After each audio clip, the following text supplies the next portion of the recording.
Connor here with TC Bros, and today I'm going to show you how to install a Two Brothers exhaust on this 22 Nightster and get rid of that ugly, bulky stock exhaust. So first things first, we're going to go ahead and get these heat shields off. There's going to be two bolts on this one. You can use either a 10mm or a flathead screwdriver. We're going to pop those off and remove the O2 sensor that's on the back side. As soon as that's done, we can go ahead and loosen the clamp. Now this is a two-piece clamp, so you don't have to get back to the actual head of the motor on this one, which is super nice. We can go ahead and remove the plastic cover, and behind there's going to be two bolts that we need to get to. These are some type of a bracket for the exhaust. We want to remove those. Don't disregard these bolts, we will need these two later. Next, what I found was taking this little plastic cover off on the front was the easiest. It's a T27, you can pop that off and give yourself some extra room to remove that bulky stock exhaust. Once we have that off, there is 3 clamps that hold this heat shield on. We can go ahead and get those removed and actually remove the entire heat shield to give us some more wiggle room in there.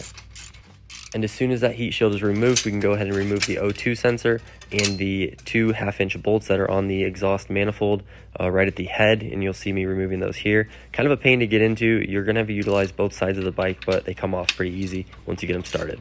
There's also 2 bolts in the back behind the rear exhaust. We want to pop those off at this point.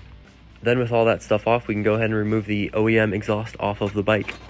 This part takes a little bit of finessing. You're going to have to turn the exhaust a couple different ways to get it out, but once you get it out, it's not super heavy and comes off pretty easily. The next thing we're going to do after we get the OEM exhaust off is go ahead and put together our new Two Brothers exhaust.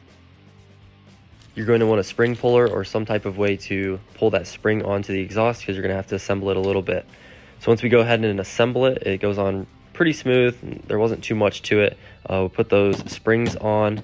You're also going to see that the kit comes with 2 different styles for the O2 sensor bungs. You're going to want the style that has the holes in them. Those are the adapters. You do not want the ones that are closed off or they're almost like some type of a plug.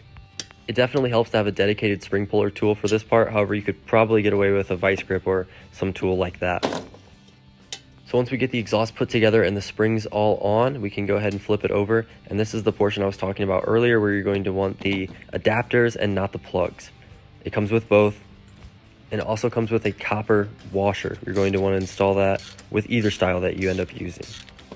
With the exhaust put together and our adapters tightened down, we can go ahead and reinstall the exhaust onto the bike. This exhaust is much less bulky than your OEM one, and so it's going to fit on there a lot simpler and goes on a lot quicker. What you're going to want to do next is get those 2 bolts that are on the rear that hold the exhaust up started. You're not going to tighten them all the way down. We'll do that towards the end, but if you at least get them started, it pretty much aligns itself for you. After that's done, we're going to start reinstalling and tightening up everything that we took off or loosened up in the last part. So we're going to go ahead and tighten up the O2 sensor. We're going to do that on the front as well. Now this I came in from the back side. You can get to it decent. Now we're going to jump back to the OEM exhaust. We need to reuse this bolt that is on here to reuse our OEM hangers. We're going to pop this bolt off and then go ahead and reinstall it onto our new exhaust on the bike. Once we get the bolt reinstalled on the new exhaust, we can go ahead and put the bracket on and tighten everything down.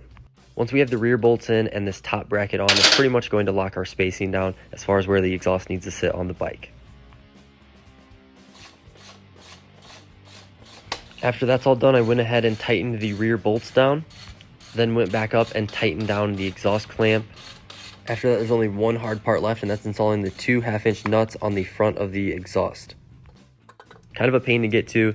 I can get to the first one here from the throttle side, and you can get to the other one from the clutch side. Once you have those on and tightened, you can go ahead and reinstall your plastic side cover, and you're done. Don't forget to wipe that exhaust off for any oils or fingerprints you might have put on it while installing it. For more information on this exhaust and to purchase one, go to tcbros.com.